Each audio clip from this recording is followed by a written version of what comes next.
One of our guests of the day, the other one today, is a man you may recognise, or maybe you don't. Jordan Peterson has achieved that rare feat, becoming a global superstar academic.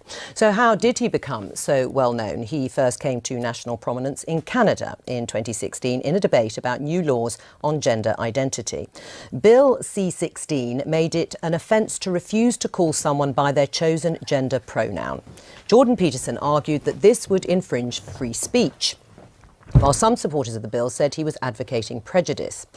From there, his YouTube star took off, and he has now over 1 million subscribers. And his videos, where he talks everything from identity politics, which we've touched on, to the Bible, to Disney movies, have been viewed over 150 million times. Gosh, that's about the same number of viewers we have on this programme. Last year, he supported ex-Google employee James Damore, who had been fired for suggesting men and women have different interests due to biological differences. And his latest book, 12 Rules for Life, has taken him on a global tour promoting his ideas, and just this week he sold out the 1,000-seater Emmanuel Centre around the corner here in Westminster. So Jordan, you've done endless interviews, you've been publicising your book, and they've generated plenty of heated debate. No, I actually sold out the Apollo. It had 5,000 seats. All right, stop boasting. Do you think, though, because of the heat that has been generated, that your views have been misrepresented at times? Oh, definitely, but that's, you know, that's part and parcel of the process. I did take a very forceful stance, let's say, against some of the excesses of the radical left-wingers, and it's in their best interest to paint me as somehow a figure of the extreme right, because then I don't have to be contended with. But, I mean, it's easy for people's views to be oversimplified in a very large public debate. I mean, in terms of some of the issues, I mean, you say you've been painted as an extreme right-winger. No, some people have tried that. Not very successfully, but they've tried it. And you came to prominence in part over your opposition to this law that we just talked about in Canada, proposing the use of preferred pronouns for transgender people. Just for clarity... Mandating them. Yeah. Right. Saying that you should do it. No, that you had to do it. Right, you had to do it by law. But just for clarity, do you think a trans woman is a real woman? I don't really like the way those questions are formulated. You know, I don't know what that means. What do you mean a real woman? Well, I'm asking you, in your mind, you know, it depends what you think a real woman is, but do you think a trans woman is a woman? No. Why not? Because I think that women are capable, generally speaking, of having babies, and they have female genitalia, and they have an XX chromosome, and I think the biological markers are relevant. It doesn't necessarily mean that I don't think that people should be treated with respect and dignity if they happen not to fit easily into a gender category. That's a different issue. Right. But it's a matter of definition. And I actually think it's a foolish argument in some sense. Because what do you mean by real? Well, I mean, you've just clarified that, though. You don't think that a trans woman is a woman. And do you think that that is what is behind or explains your opposition to this idea of a law mandating you to use a preferred pronoun, is because you don't actually believe that that's the truth, that a trans woman is a woman and therefore you can't use that pronoun? No, that's not my argument at all. Really?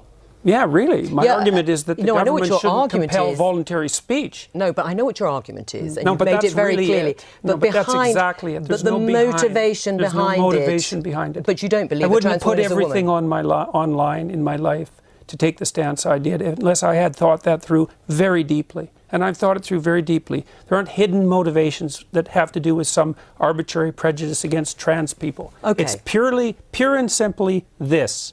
There's never been a time in English common law history where the government compelled speech, and the Canadian government dared to do that. And that was unacceptable. And they masked it with this show of compassion for the oppressed, and I don't buy it. Right, but you would, as I think you've said, at an individual level, if somebody asked you, somebody asked you to use a particular pronoun, you would do so. Well, I have. You have? Yes. Right, fine. Yes. Let's talk about feminism. Are you a feminist? No, not as it's currently defined, certainly not. No, well, in any other definition? Well, I think that anybody who doesn't think that the competitive landscape should be opened up for equality of opportunity is not thinking. And so everyone's interests are better served if people have as equal access to opportunity to display their talents and to manifest their talents in the world as possible. So in that sense, certainly. But feminism now, as far, and this is why it's so deeply unpopular, a very small minority of women in the UK identify as feminists. And the reason for that is it's primarily become an ideological weapon. And it's an ideology that I detest, actually, the ideology that it's associated with, collectivist ideology. Right. I mean, OK, and that's your view about feminism. Aisha, are you a feminist? Oh, absolutely. I'm a very proud feminist. And when I was a special advisor in government, I worked on women and equality issues, and I was very proud, actually, of a piece of legislation I got on the statute book with my former boss, Harriet Harman, the Equality Act in 2010, which strengthened our anti-discrimination laws. And I fought very hard to get more women into public life, into the Labour Party. And I'm very, very proud of being a feminist, hence my pink dress. Oh, well, all right. Obviously reverting to type then in the pink dress. Absolutely, well. You would like men to regain or reclaim their strength physically, mentally and morally. Is that broadly correct? I would say morally, fundamentally, but I think the other things go along with that. Right, and if that But it isn't men precisely who I'm speaking to. It's people. I'm a clinical psychologist. I'm actually interested in individuals, and I'm interested in their fortification against tragedy. You know, every time I do an interview, the interview is always political. It's always political. Well, the clue is in the title of this programme. We are the Daily Politics. No, fair enough. No, look, fair enough. And I'm not casting aspersions at this programme, but the fundamental news that's important about what I'm doing isn't the political element. And the people who talk to me don't talk politically. They say they've watched my lectures. But part of it is that I think for a lot of people the kind of personal does become the political. Or the political becomes the personal. Yeah, and I think in terms of the... but in this situation, a lot of people are wrong, because primarily what's happening is people are watching my lectures, and as a consequence, their lives are improving dramatically. Oh, I'm sure they are. I'm sure people are have had a huge conversion after, and they're much happier once they've been. It's not a conversion. But what I would like to do is kind of almost...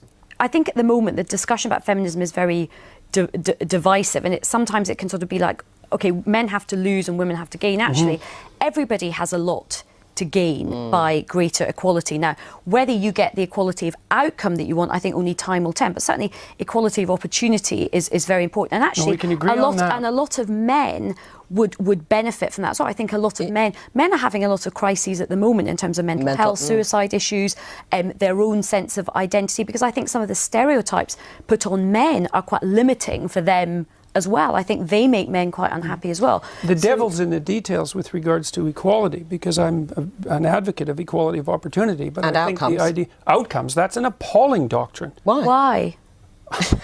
All right. Well, because you have to produce an unbelievably potent bureaucracy to make the ever greater and ever finer distinctions that are necessary to enforce equality of outcome. How many group differences are you going to equalize across? Is it just gender and sex? How many genders? No, gender and ethnicity? How many genders? How many ethnicities? How many races? We'll let Aisha answer. I think what people are trying to do with this, and certainly as somebody who has sought to sort of do this myself, I think you set yourself ambitions for what you would like to see, and then you try and remove as many of the structural barriers and obstacles. So you try and create that fair crack of the whip and that equality of opportunity to see where you get to with the outcomes. That's now, fine. We are in very early stages. It's only 100 years since women got the vote in this country. We have had a long established patriarchal society and set up for a long time in the world, in this country. So I think we have a long way to go to see where it plays out. There is no country in the world where we really do have gender equality properly yet, in terms of real decision making and real some of the power. Scandinavian countries maybe, but they're still not quite there, and I think you've spoken a lot about this. There's still a way to go in Scandinavia. Things are not perfect in Scandinavia. I haven't spoken about that specifically. I've spoken about... You spoke about the right stuff yesterday. You talked about the Scandinavian... Well, I've spoken about the fact that, see, one of the things that's happened in the analysis of the differences between men and women is that the social constructionist claim is that the differences are socially constructed, right? Is that it's a consequence of environment that men and women differ. But what the scientific literature indicates is that as cultures become more egalitarian, like they have in Scandinavia, the differences between men and women actually increase rather than decreasing, which is a direct repost to the social constructionist view. So they just deny all that. The biggest differences in the world in interest and temperament are between Scandinavian men and women. It's exactly the opposite of what everyone predicted. Can I just pick up on one thing you said a little earlier in the interview, which you said it's the moral guidance that you are focused on. You think that is particularly important. How do you square that with the behaviour of perhaps arguably, you know, a prominent alpha male president of the United States, Donald Trump? When his behaviour, I mean, he is accused of having an affair with a porn star when his wife was pregnant. How does that fit with morally reclaiming? Well, I would say that was rather clearly immoral. Right. Yeah, but you would still, not to be a target for emulation. But you still would have voted for him over Hillary Clinton as an identity politics. I mean, it's just how none do of that you was on the table, and I said I might have voted for him on a whim. That's all. But you also did say you started out feeling quite close to Hillary Clinton. Can I just come on the very quickly, because we've got to move on. In a way, I don't care what Trump does in terms of his private life, but what I don't have is him stopping or potentially stopping other women having agency over their reproductive rights, and lots of men taking those decisions. It's all about where the moral outrage lies, and what's more morally outrageous in people's eyes. Is it his behaviour or the identity politics for you on the... Anyway, we'll have to discuss this another time.